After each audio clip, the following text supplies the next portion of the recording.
My name is Kalea Youngblood. I'm the chair of the ESAC committee as of today. I hope you all had a wonderful holiday and are back in action, safe and healthy and warm from our wonderful snowstorm yesterday. I was thinking that today would be a great day to reintroduce ourselves, say who you are, what company you're with, and kind of do a little bit of a round robin roll call. So Amber, why don't you call us off, and when she calls your name, unmute yourself, say who your name, your company, and if you are a new member of our committee, so we can familiarize ourselves. Amber, you want to kick us off? Yes, Kalea, did you want to go first? Sure thing. I'm Kalea Youngblood. I'm the Chief Marketing Officer of the Austin Board of Realtors. I oversee all of the Academy events, foundation, and all of the communications. And this is my third year on the committee. Okay, and then we have our Vice Chair, Kelly Stokes.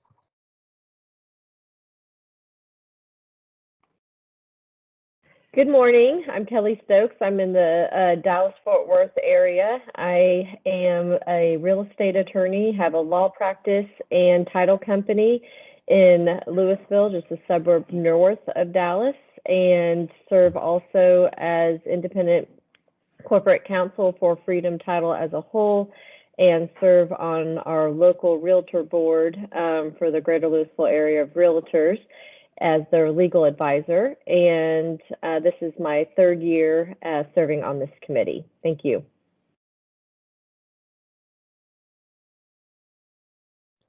Okay, and our secretary, Marion Napoleon.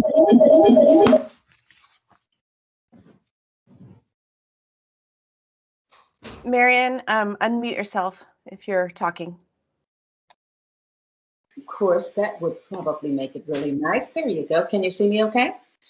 Good morning, everyone. Marion Napoleon. This is my third year. I'm broker owner of Unlimited Realty Solutions. I'm also on the board of directors with Metro Texas Association of Realtors, and a senior instructor with Texas Realtors. So third year on, look forward to joining you guys. Okay, Rick Albers.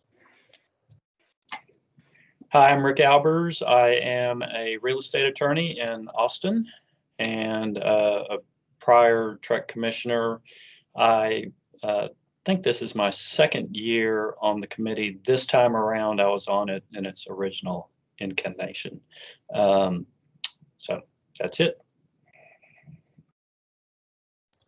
Linda Conway.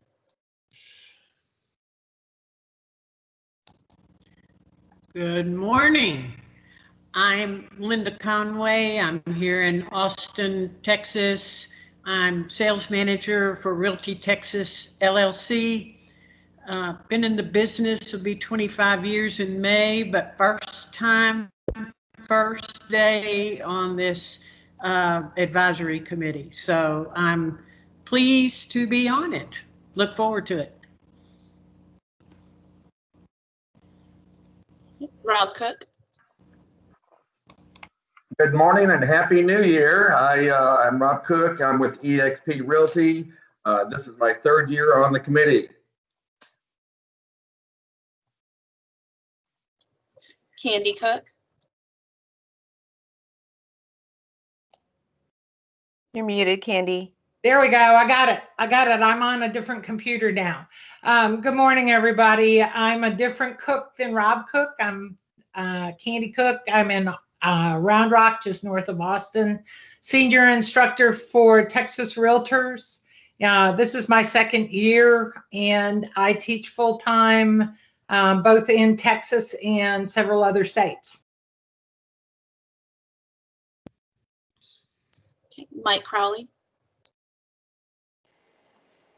Good morning. I'm Mike Crowley. I'm out of San Antonio. I'm the director of the Realtor Academy, part of the San Antonio Board of Realtors.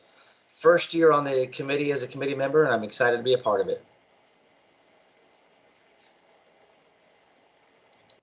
Chuck Jacobus.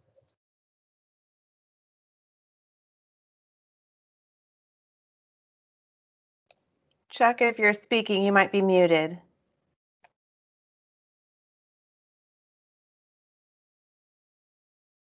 We're going to get this one way or another. I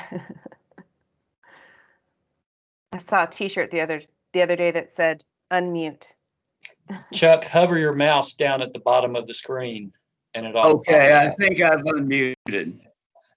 All right, I've unmuted. This is my first day on the committee and I'm proud to be here. I teach at the graduate real estate program at the University of Houston. I also teach undergraduate real estate courses at the University of Houston. I have a law practice in Bel Air, Texas. I'm executive vice president of Charter Title Company here in Houston. And in my spare time, I write textbooks. That's it. I'm a pretty simple guy. Okay, Sarah would be next, but I don't believe that she's joined the meeting yet, so we can come back to her. So next up would be Charles Porter.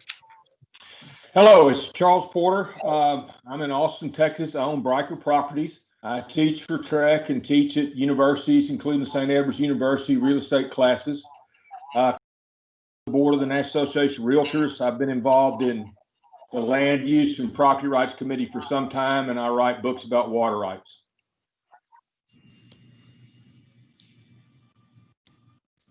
Okay, and then Bill Stedham.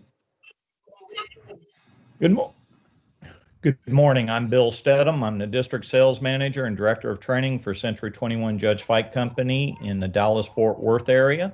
This is my first time on the committee and glad to be here.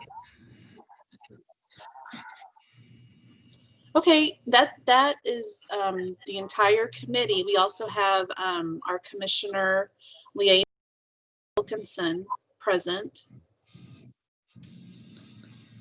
So Laura, did you want to say a few words? I'm just so impressed with the entire group there that we have. I think the realtors in Texas are extremely fortunate to have all of you serve, and we appreciate you. You took the words right out of my mouth. Wow. Thank you all for being here. Thank you for serving and providing your expertise to this group. We are all really, really blessed and grateful to have you. And I know we're going to do some really great work this year. Let's go ahead and move forward on our agenda onto housekeeping. If you guys would just mute yourselves if you haven't already, just so that we can make sure we're not getting any feedback. And then Jennifer or Abby, did you want to go through any housekeeping do's and don'ts for our meeting today, and then also the Open Meetings Act reminder? Sure, absolutely. Good morning, everyone. This is Abby Lee. I'm a new Deputy General Counsel for the Commission. I started officially back in October. I recognize many of you and I'm excited to work with you all again. And I'm just going to hit just very briefly, some of the housekeeping measures. Kalea already mentioned, again, if you can keep yourself on mute, if you're not speaking, that will help cut down on background noise or interference. And Kalea also mentioned this, if you have any questions, comments, or otherwise wish to speak, if you can just raise your hand so that Kalea as chair can call on you and recognize you. And then last but not least, for open meeting purposes, if we can limit our use of the chat function as best we can. Certainly if you're having a technical issue, let us know and we will do our best to get that fixed for you. But for purposes, I just want to make sure everything is transparent on the record. So please try to cut down on use of that chat function if possible. And that's all I've got. Thank you. There is a little hand at the top of your screen for those of you who are new to Teams, and that is, if you click on it, you can raise your hand if you'd like to speak, and the staff or myself will try to kind of monitor to see if you have any questions or comments throughout our meeting today. So agenda item number 4 is discussion and possible action to amend the October 5th, 2020 minutes. Do we have any comments or feedback on those minutes? Are we all good? All right, hearing none. Abby, do we need a motion for this? No, just if we needed to change anything. Okay. All right. And then it is January 2020, which means we need to elect our new officers for 2020. And the way I was thinking we could do this is just go through each, the secretary, the vice chair, and the chair. And if anybody would like to put their name in the hat, we can take a vote for each one separately. So why don't we start with secretary? Would anybody like to serve as secretary for this year? I see Candy. Okay. Anybody else? Please unmute yourself if I can't see you. I saw Candy.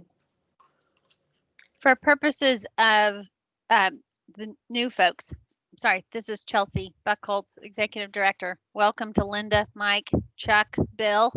I wanted to give you just a little bit of context. We do this every January. Marion Napoleon is our current secretary, right? Mm-hmm. Okay, perfect. I just wanted them to know who was current and put a little framework around it. Yes, so I'm currently chair, Kelly Stokes is vice chair, and Marion has served as secretary.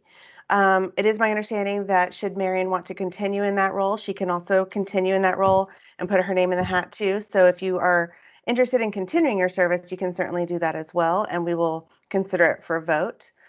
Marion, did you want to put your name in the hat today for secretary? I think I'll vote on Candy Cook. All right, well, look at that. All right. Okay. All right. Well, since we only have one person, I think we can go ahead and call the vote. For all those in favor of Candy Cook serving as secretary for the ESAC committee in 2021, please say aye. Aye. Aye. Any opposed? All right, Miss Candy Cook, thank you so much. Welcome to your service as secretary. Thank you. Thank you. All right, let's move on to vice chair. Would anybody like to put their name in the hat? Charles Porter. Thank you, Charles. Anyone else? I don't see anybody else. Please unmute yourself if you are interested. Marion? I see you raised. Can you unmute yourself? Yes. You would like to serve as vice chair? Yes, ma'am. Okay. Marion? Anyone else? I don't see anyone else. I'd like to step down and let either one of them serve. Okay, Kelly, thank you. All right, Abby, what is the best way do you want to take this vote? And Amber, you can tell me if there's a better way. I think maybe the easiest way would be to do a hand raise. And so we can just take it one at a time, and then everyone can raise their hand for one of the candidates, and then we can put the hands down and then do it again for the second candidate. Amber, do you have any other way you'd like to do that? That's fine with me. That sounds good. I have a piece of paper here and I'll write it all down. Okay, perfect. Thank you. Okay. All right, so let's go ahead and raise our hand if we'd like to vote for Charles Porter. Marion, did you mean to unraise your hand, I think?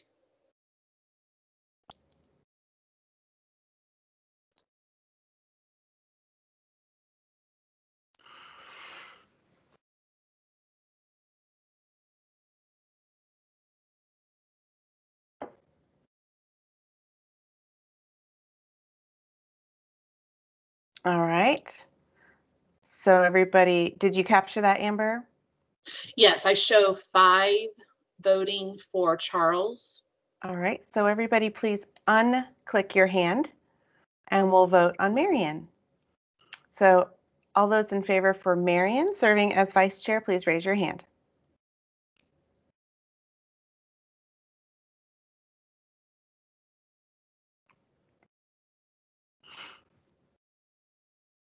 Okay. Amber, did you capture that? Yes, I show 4 for Marion. Okay. So Mr. Charles Porter, thank you for your service. Thank you. You'll be serving as vice chair this year. All right, now let's move on to chair. Would anybody like to put their name in the hat for chair? I am happy to serve again, should no one else raise their hand. Marion, did you raise your hand? Awesome. Would you like to serve as chair? Are you talking, I'm sorry. Marion, would you like to serve as chair? Sure, why not? Okay. Well, actually, I think you are an excellent chair. I'd really like to see you come back again. Oh, well, So that's I'm very going to take sweet. my name out of the hat. Thank you, Marion. That's very nice. Anybody else want to put their name in the hat? Okay, well, all those in favor of Kalea Youngblood serving as chair? Agreed. Favor. All right. Any opposed? We good? Thank you very much. I look forward to a wonderful, wonderful year with you all again. All right, nothing like a good old Teams vote. Let's move on. We have agenda item number 6, public or written comments received on non-agenda items. It looks like we had a comment from the CE shop. Was everybody able to read that in the backup? Be sure to uncheck your hand so I make sure I can call on you if you need. The CE shop is an approved real estate education provider, and they respectfully request an audience at the next ESAC meeting to discuss a proposed revision regarding pre-licensing and SAE proctoring rules and regulations. They would like to propose a revision to the TREC Rule 535.65. So I would entertain a consensus to put this on our next agenda for discussion. So I think, Kalea, we can just hear what the comment is and hear from the CE shop. Oh, are they here? I wasn't sure if they were in I attendance. believe I saw someone from the Okay. CE shop. Do we have a representative from the CE shop that would like to speak to this item? Yes, hello. This is Rebecca Pildingsrud. I am the Director of Compliance at the CE shop. Can you guys hear me? Yes. Yeah, okay, great. Just want to make sure. You never know.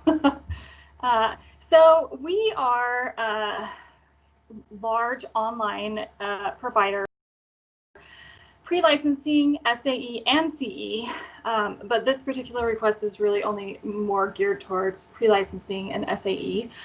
We only do real estate, so we're not in appraisal or any inspection or anything else like that for now. And so currently there's a rule in place that requires live proctoring for final exams. And as you know, students already have to take 6 pre-licensing courses and then 3 more SAE courses for a total of 270 hours to get their license and then maintain it for that first renewal period. The current live proctoring requirement is really creating some unnecessary hurdles for our prospective licensees. Some examples include scheduling challenges, compatibility and technical requirements, and then also potentially an added cost for live proctoring, whether it's via an online vendor or in person at like a library or a testing center or something like that. So with that, we would like to request that the current rule be amended to include additional security features as an alternative to live proctoring. We have in place in our system, we have a homegrown LMS that we have created from the ground up. So we essentially have built all of these features in, and we can build whatever really we need to moving forward. But we have a lot of security features that are in there to do what this live proctoring does. So we have student identity verification.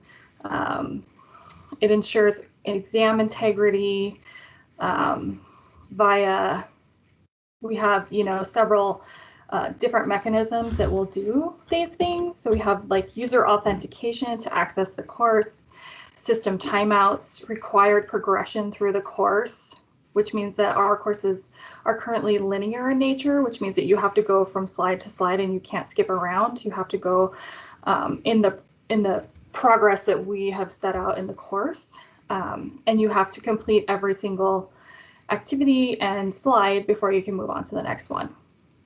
We use examples and randomize our questions so that if you took that second, if you failed your first final exam, the second final exam would be all new, entirely different set of questions. You would not get any reuse out of those questions from that first exam.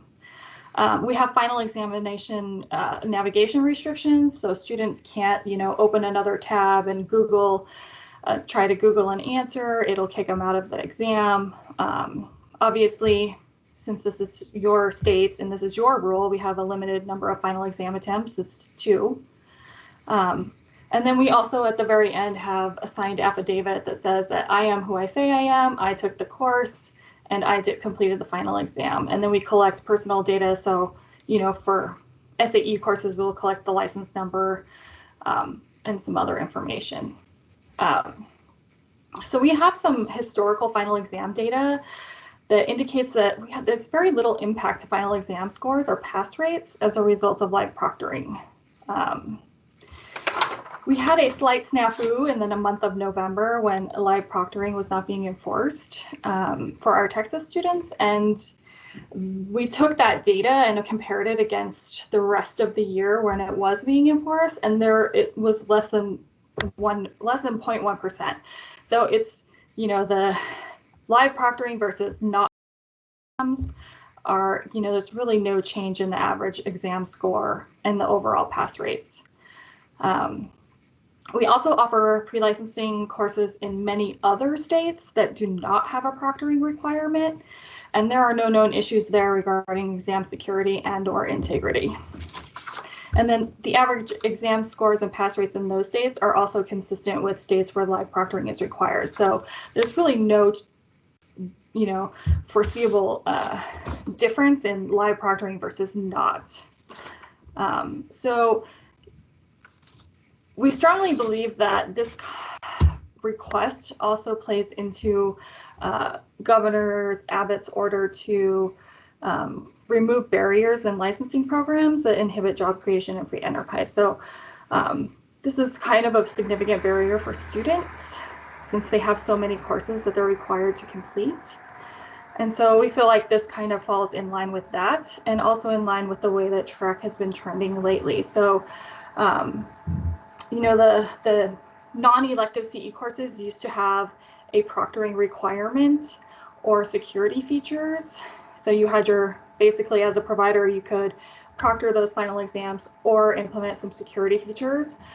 Specifically, the CE shop had implemented some security features, but that rule has been revised and final exams are no longer required for those courses, or at least a passing score is no longer required. So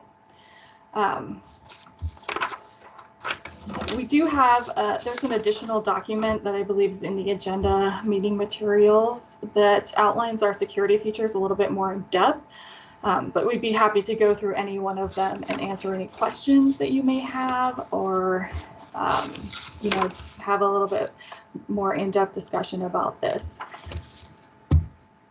Does that kind of give everybody a little summary of what we're asking? Yes, I think so. I will look to the committee to see if there are any questions. Mr. Jacobus, I believe your hand is raised. Did you have any questions? No, can you unclick your hand? There you go. Anybody else have any questions or comments or thoughts for Miss Rebecca? Kalea, I'd like to just offer one clarification, if I may. Thank you. Okay. The requirement, according to the rule, is actually not for live. There is no requirement for live proctoring. There is a requirement for proctoring acceptable to the commission, whether that either be live or through the use of technology. So I just wanted to comment that we do have some education providers that have either developed their own online proctoring monitoring system or have contracted with vendors, online exam proctoring vendors. And then as an aside to the live requirement, some have also implemented or started using a video recording where, they still have the checks in place so that the student can't leave a web page. And they do the room scan to ensure that there are no course materials present. And then they'll monitor the reviews of recordings prior to issuing a course completion certificate. So the only thing I wanted to do is just clarify that reference to live. Live or through the use of technology, which could include a recorded component. And that just for clarification. Thank you. That's very helpful. Did anybody else have any questions or comments? It sounds to me like maybe the CE shop and Jennifer can, oh, Mr. Albers. Yes, sir. Yes, so I had a question for Jennifer. Is it, so if it's not live, if the rules don't require live at this time, is it only one other provider that is doing non-live, or do you have other providers? No, we have a handful. Okay. Yeah, a couple of them. We tried to be as minimally restrictive as possible when interpreting this rule. But one of the key components is also just ensuring that the integrity of the exam and the extent to which the student has access to any materials. So while I understand what Rebecca has proposed, which is a fantastic proposal, the only element that I see missing is the one that doesn't allow the student to have actual physical course materials in front of them.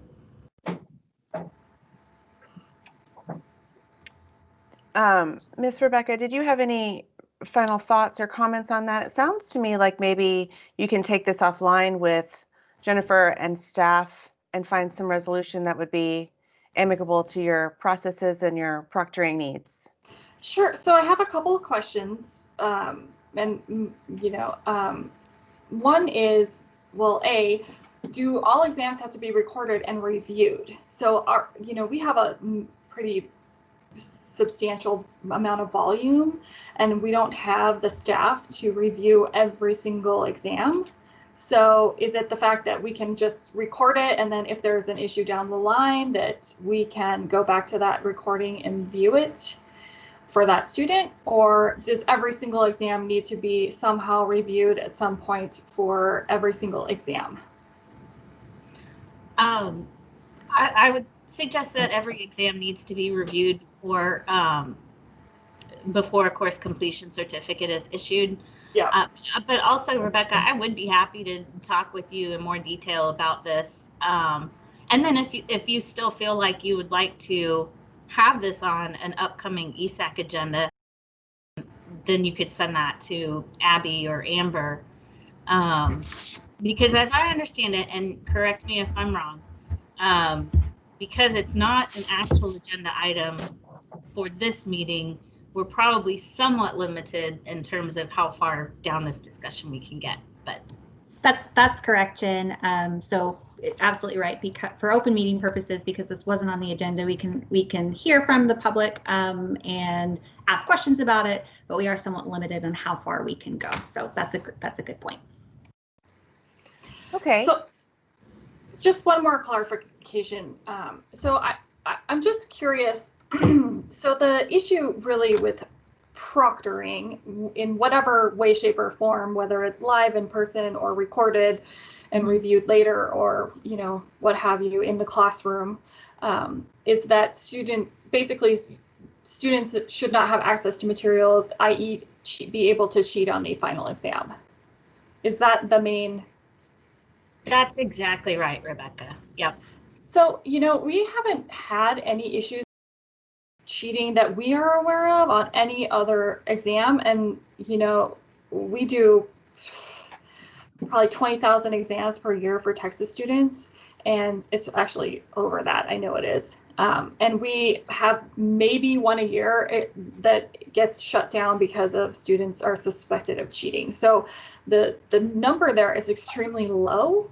And then, you're also putting students at a little bit of a disadvantage because you're requiring memorization of content versus them being able to go find the answer to a question and then,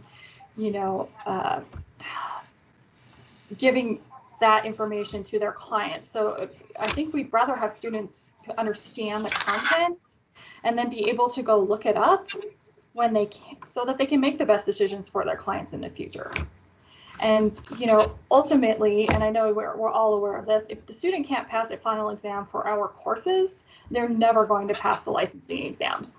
So that's another point is, there's really no benefit for students to cheat on our final exams. It's just, they're never going to pass their licensing exam, and then, they're out whatever money they've paid for a pre-licensing course and whatever they paid for their licensing exam. So I think that we would like to be, we'd like to request that we be added to the next agenda so that we can discuss this further.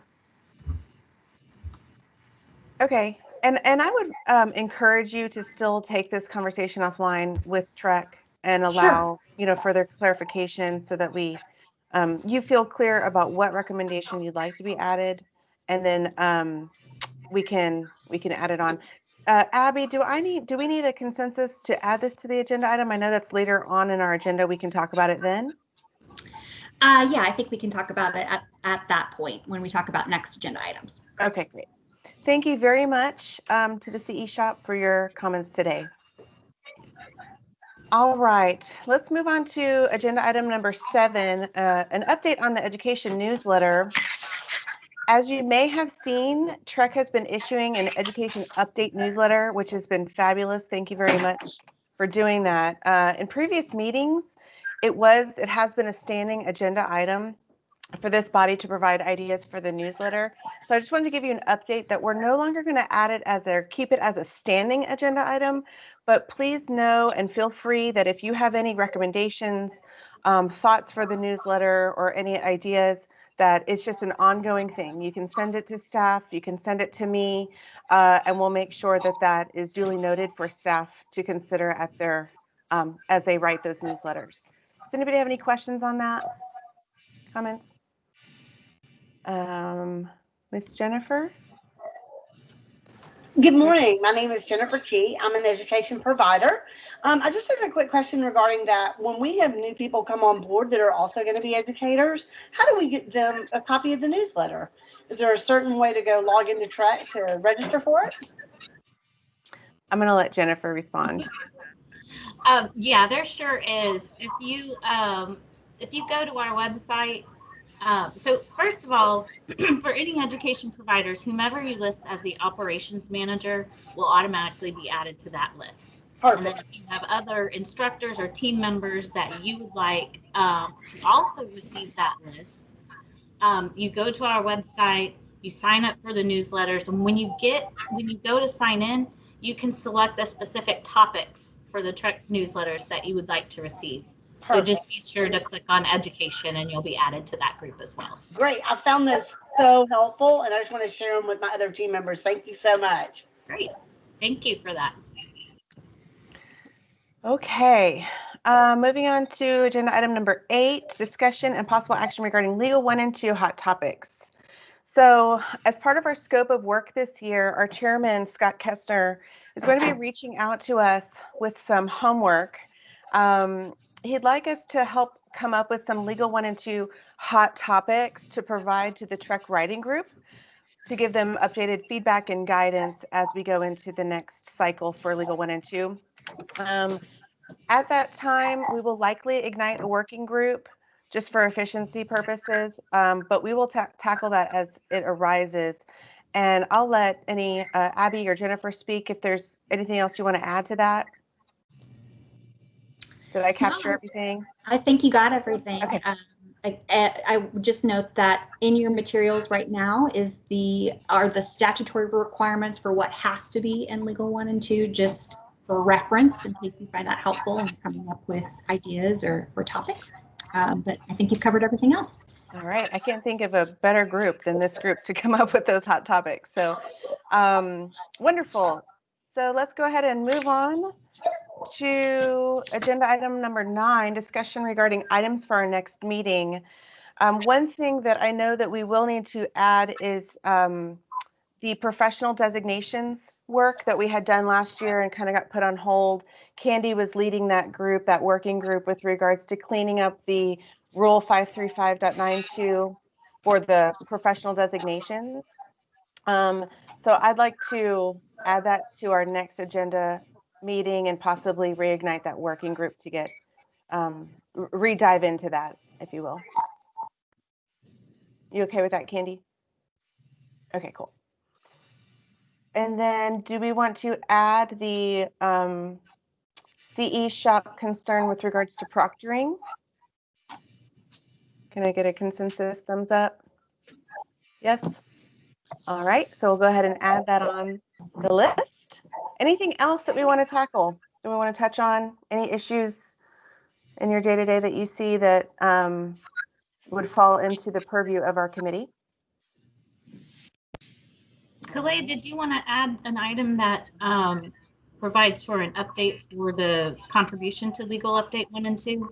Because I imagine by the next meeting we'll have that writing group probably selected. Sure. Yeah, that sounds great. We good with that too?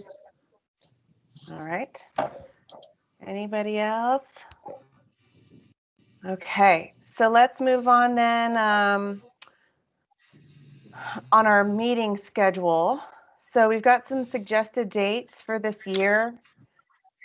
Do we want to break out some calendars and see what works for us this year so we can get it on the books?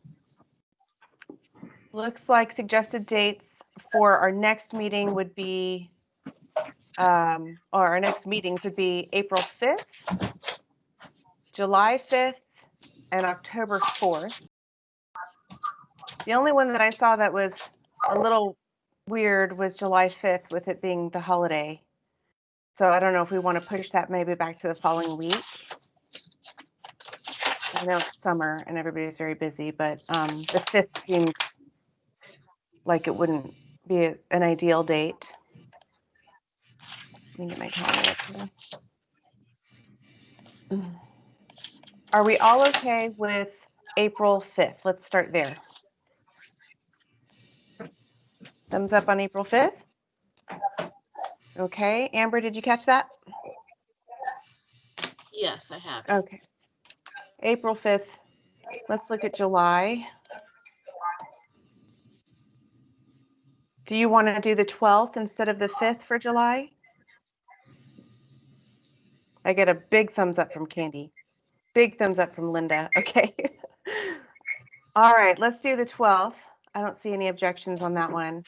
And then let's shoot over to October. Let's see, we had October 4th. Is that okay for everybody? Thumbs up. Any objections to that? All right.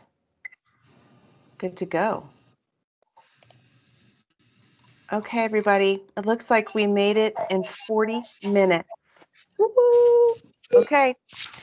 Thank you so much. I'm so excited to work with you all again this year, and I hope you have a wonderful new year and a great kickoff to January. Stay safe, everybody. We'll see you next time. Before you adjourn, yes, sir. I'm sorry to go back, but on the July the 5th meeting, yes, the agenda has got some alternate dates to try to keep the timing in line, and July the 12th wasn't one of those. Oh, it was July 7th. You're right. Thank you for catching that. Do we prefer to stay in that first week? July 6th or July 7th? I think staff may need that in order to get everything in line for the next commission meeting. Got a conflict. I have conflict, so I'm one. You have a conflict? On the 5th is good, but. Amber, do we can we go to that next week, or are we limited to that first week in July? We can go to the next week. It will just have to let the other committees that meet after ESAC know that that date's no longer available for them. It just kind of pushes it kind of messes up the other committees because ESAC generally meets first every quarter. And so that's why we kind of were trying to keep them on that week so that didn't mess up the other committees the next week who have that week already kind of reserved for them. But, you know, we can always try to offer them the first week and see if that might work for their committee better. Okay. I mean, I'm open the 6th or 7th, but I'll just take a consensus from this group. So if we prefer to go ahead and push and let Amber help the other committees fall in line, or do we want to stick to that first week? Any other thoughts? No? We good? Anytime the first week works for me. First week works fine. I don't know, you know, we don't have to go to the second week, do we? No. I was just sticking to the Monday. First week works.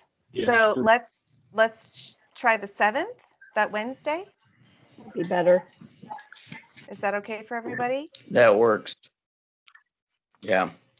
All right, let's do it. We'll do the 7th then. Thank you. Good catch, Mr. Albers. I have a quick question, Sure. Kelly. Hey, Jennifer, how do you get put your name in the hat for the writing group for Legal 1 and 2? I think, Abby, you can send that to General Counsel, right? Yeah, As chair of the commission who selects Yeah. the Okay. Yeah, absolutely. Just general.counsel@trek.texas.gov, and we will notify the chair and the executive director of that request. Thank you. Thanks. Okay, any other business? It looks like there are a few hands raised. Rob Cook and Jennifer Key. They may be old, but I just wanted to make sure they were. Oh, Rob's is still up. Looks like Jennifer put hers down. I just wanted to mention that the April date is the day after Easter. Just got to mention that.